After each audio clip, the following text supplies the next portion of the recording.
Dans une tasse de café, que vous êtes peut-être en train de boire en regardant cette vidéo, il y a assez d'énergie pour détruire une ville entière.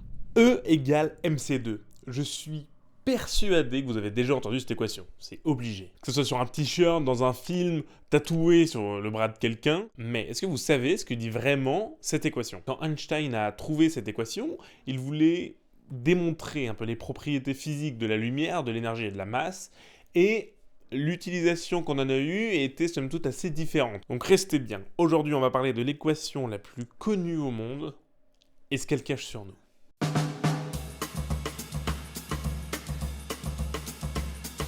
Pour comprendre d'où vient cette équation, c'est hyper simple. Il faut retourner en 1905, ça date un peu, et à cette époque, la physique est en crise.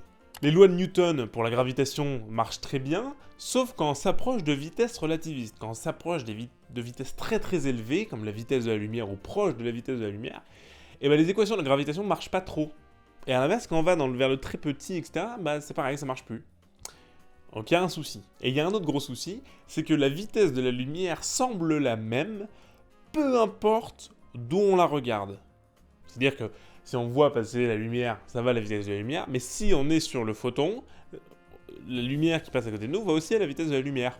Pourtant, on se déplace déjà à la vitesse de la lumière. Bref, un petit micmac, mais voilà, il y a un souci. Et c'est là que Einstein entre en scène. Il a 26 ans, il se creuse un peu les méninges, et il se dit, peut-être, je dis bien peut-être, que le temps et l'espace ne sont pas fixes de foufou. Il y a peut-être moyen que tout ça bouge un peu, quoi. Est-ce que le fonctionnement du temps et de l'espace ne bougerait pas en fonction de comment on se déplace, etc. Il y a peut-être des petites idées qui émergent comme ça, à droite à gauche. Enfin bref, en repensant complètement comment le temps et l'espace fonctionnent, Einstein découvre quelque chose de plutôt surprenant. L'énergie et la masse sont corrélées. Avant, on pensait que les deux étaient complètement séparés, quelque chose de palpable et non palpable, l'énergie non palpable, la masse palpable, etc. Mais non, elles sont bel et bien liées. Et cette équation, entre l'énergie et la masse, il la résume dans une équation bêtement simple. E, alors il faut le trouver, hein, mais je veux dire, elle est très courte, quoi. Donc E, l'énergie, est égale à la masse fois C pour soleil au carré. Évidemment, c'est pas vrai, hein. C c'est pour célérité. Je sais très bien que le soleil c'est avec CCD. C'est pour la célérité, et la célérité, c'est la vitesse de la lumière. Au carré, du coup, multiplié par elle-même. Ce que ça veut dire complètement, très, très basiquement, ça veut dire que l'énergie et la masse sont parfaitement liées. Hein. E est égal à m, hein, quelque part. Ce que ça veut dire aussi, c'est qu'un objet qui ne bouge pas, qui est immobile, alors par exemple, moi, là, on va dire que je bouge pas, je suis fixe sur ma chaise, et ben je contiens une énergie, mais qui est colossale. Parce qu'il y a ma masse, autour de 80 kg, qui va être multipliée par la vitesse de la lumière au carré en moi. Je contiens toute cette énergie. Or, je ne la libère pas. Hein, je suis plutôt mou. Non, prenons un exemple plus concret. Imaginez 1 gramme de matière. 1 gramme, c'est pas beaucoup. Ça fait 0,001 kg, donc 1 millième de kilo. On applique la formule, E égale mc2, donc quelle est l'énergie dans ce gramme de matière? E est égal à 0,001 kg, hein, du coup, fois la vitesse de la lumière au carré. Donc 300 millions fois 300 millions en mètres secondes, hein. Donc kilogramme 0,001 fois donc 90 millions de milliards. C'est pas mal. Ça donne seulement 90 000 milliards de joules. Non, c'est colossal. Ça fait l'équivalent de 21 000 tonnes de TNT. C'est pas mal. C'est plus puissant qu'Hiroshima. Dans 1 gramme de matière, il y a plus de puissance possible, enfin plus d'énergie possible que la bombe d'Hiroshima. Alors là, vous allez me dire, mais non, mais pas du tout, la bombe d'Hiroshima faisait plusieurs tonnes, etc. Alors certes, la bombe d'Hiroshima faisait un peu plus de 4 tonnes, je crois. Il y avait environ une soixantaine de kilos d'uranium fissile, d'uranium 235. Ok. Sauf qu'en fait, à l'explosion, sur la ville d'Hiroshima, seule une minuscule quantité de matière a été transformée purement en énergie. Et ouais, c'est différent, enfin, c'est pas exactement pareil, parce qu'il y avait de la fission qui libère aussi de l'énergie, mais voilà, enfin bref. Donc la matière qui a été convertie purement en énergie, mais en fait il y a moins d'1 gramme de matière qui a été convertie purement en énergie. Parce que la bombe d'Hiroshima avait une puissance équivalente, je crois, à 16 kilotonnes, 16 ou 17 kilotonnes, donc autour de 16 000 tonnes de TNT. Donc ça veut dire qu'il y a environ 0,7 grammes de matière qui a été transformée purement en énergie. Donc imaginez dans 1 gramme de matière la quantité colossale d'énergie contenue, quoi. Mais du coup, pourquoi la masse devient de l'énergie? En fait, le secret, qui n'en est pas un, c'est que la masse et l'énergie, c'est la même chose, mais sous 2 formes différentes.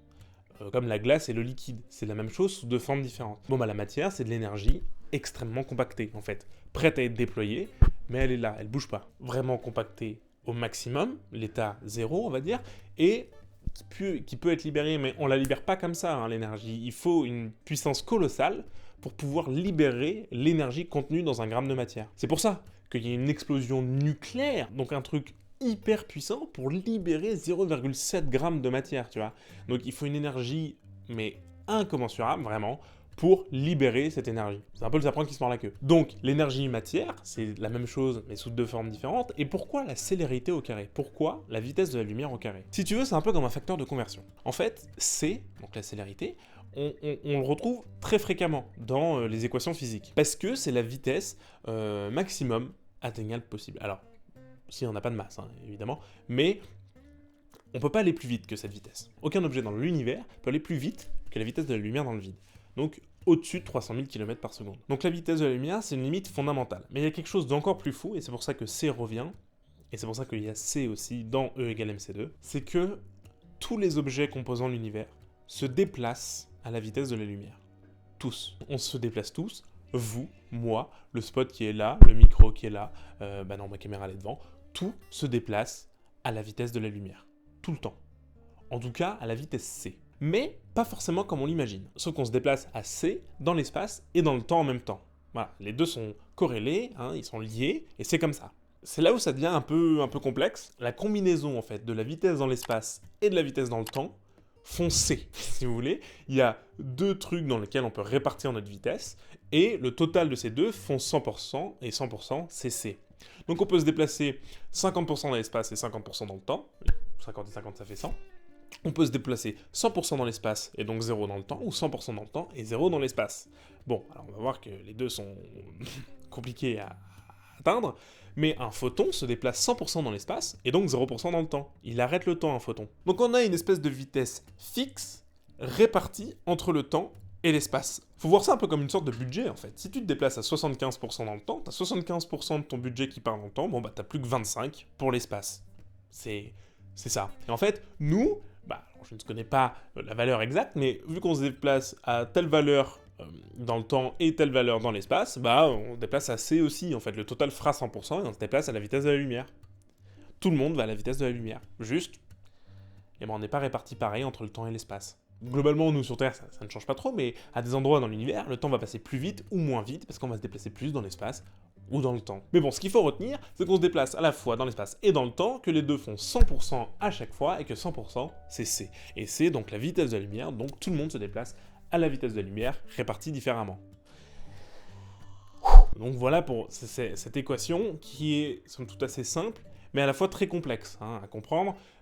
J'ai fait évidemment que survoler la chose, on va pas creuser parce que ça demanderait une vidéo de 2 heures et des explications interminables.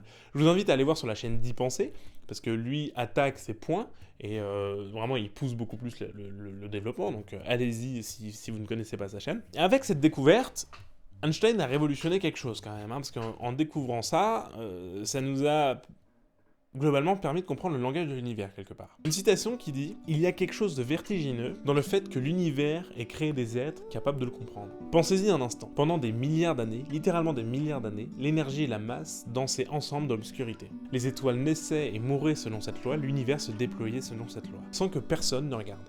Personne. Et puis, un singe, descendu des arbres sur une petite planète bleue dans un endroit ordinaire de la Voie lactée, a pris un crayon et a écrit E égale mc2.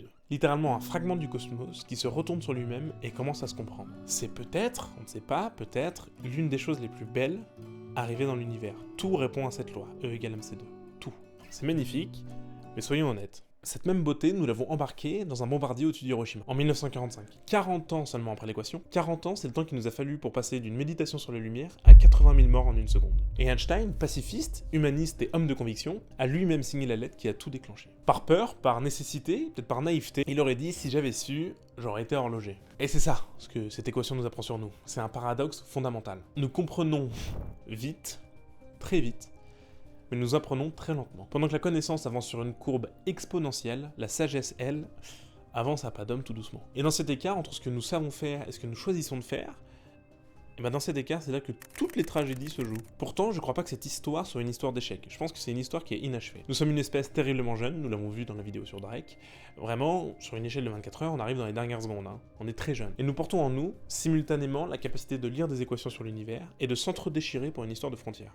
Bon, ces deux choses existent, elles ont toujours coexisté, hein, quelque part. La question n'est pas de savoir si nous sommes bons ou mauvais, la question est de savoir si nous allons nous laisser le temps de comprendre notre propre intelligence pour...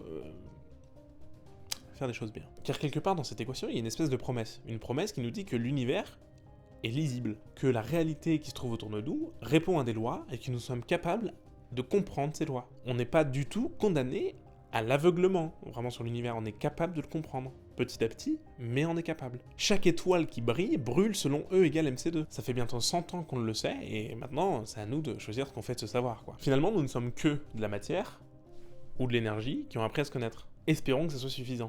Et ce dernier mot, espérons, qui est ni une certitude ni du désespoir, non, c'est juste cette tension proprement humaine entre ce que nous sommes et ce que nous pourrions être. Merci d'avoir suivi cette vidéo, j'espère qu'elle vous a plu. On a survolé l'équation E égale MC2, c'était juste pour comprendre les grandes lignes, hein, que l'énergie et la matière sont liées, et surtout de ce qu'on a fait de cette équation.